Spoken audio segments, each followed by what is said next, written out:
તો એક મહત્વના સમાચાર મળી રહ્યા છે। નજર કરીએ મહત્વના સમાચાર પર। સુરતની સિવિલ હોસ્પિટલ ફરી એકવાર વિવાદમાં આવી છે। સુરતથી મહત્વના સમાચાર। સિવિલ હોસ્પિટલ ફરી એકવાર વિવાદમાં આવી છે।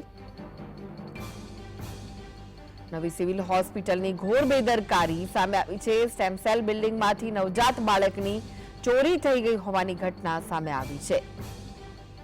તો અજાણી મહિલા બાળકને થેલામાં મૂકીને ફરાર થઈ ગઈ। નવજાત બાળકની ચોરીની ઘટના સામે આવી। કાચની પેટીમાં રાખેલા બાળકની ચોરી થઈ ગઈ હોવાની ઘટના સામે આવી છે।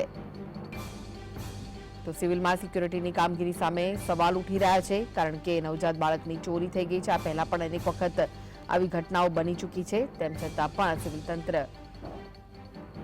તેના પ્રત્યે સભાન નથી। સુરતની સિવિલ હોસ્પિટલ ફરી એકવાર વિવાદમાં આવી છે। નવી સિવિલ હોસ્પિટલની ઘોર બેદરકારી સામે આવી। કાચની પેટીમાં બાળકને રાખવામાં આવ્યું હતું, તેને મહિલા ચોરી ગઈ।